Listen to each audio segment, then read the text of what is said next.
Stratford-upon-Avon is the birthplace of William Shakespeare, also the home of Pashley Cycles, Stratford's second most famous brand.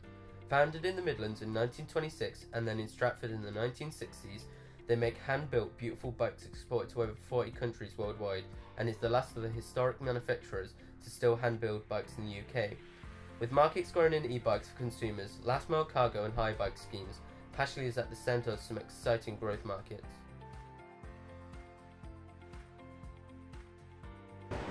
Stratford gets over 2.5 million tourist visits annually.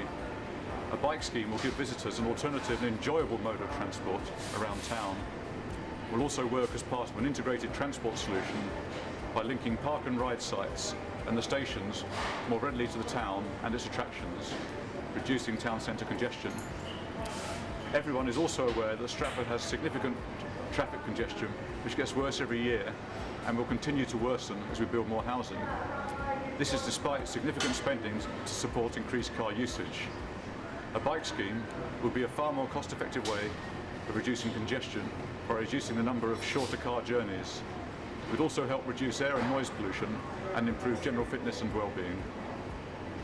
There are bike schemes in various forms in many UK towns and indeed internationally. Research shows that bike schemes, supported with the right cycle infrastructure, can significantly reduce car usage for short journeys. Pashley is involved in two of the highest profile capital city schemes in the UK, providing the bikes for both London and Edinburgh. Experience from these schemes shows that a good quality bike is needed with a well managed and maintained scheme. The scheme would be app-based in common with most schemes. Docks would be located at key locations around town to serve both visitor and local traffic. For example, both stations, the park and rides, the main visitor attractions such as the theatre and the Shakespeare houses, and then also to serve the local population, so for example in Shottery, Tiddington, Bishopton and so on. A modest fee would be paid for usage, and the bikes would need to be returned to docked locations at the end of a journey. An operating team would then manage bike maintenance and ensure bikes were located in the most appropriate areas. The scheme would make Stratford more accessible for visitors, rather than trying to bring cars into town, and also offer them a different and enjoyable way to see the town. Locally, the benefits are significant. It would offer reduced congestion through less car journeys, reducing noise and air pollution, and actually reducing journey times.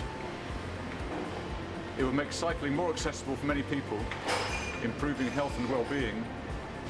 The idea would be to run it as a community scheme, so local groups would be involved in bike maintenance and management, creating local ownership and engagement with the scheme, and employment also. Essentially funding and commitment.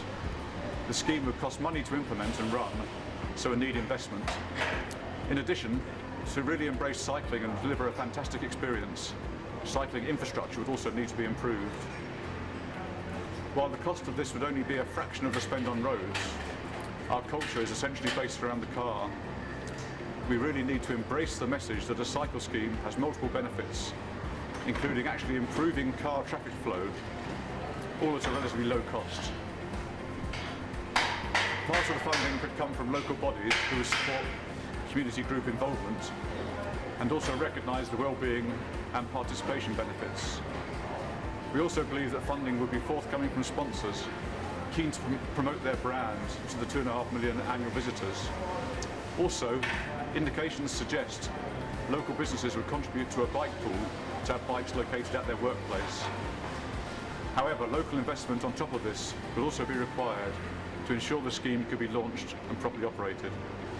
The first phase would be to use what we refer to as manual or normal bikes to link the town, the transport infrastructure and the local population. The second phase would involve electric bikes. These really are the future and are massively beneficial for older users and those on longer journeys. We currently are testing the new Pashley e-hire bike. I personally have done 50 miles in the last couple of weeks, including going up Borden Hill a couple of times last weekend, and the experience really is fantastic.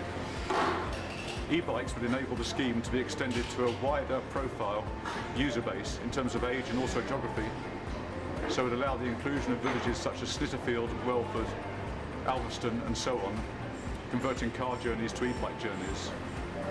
Visitors could also then get out and see more of the local area with e-bikes. So the local area would become a visitor attraction in its own right.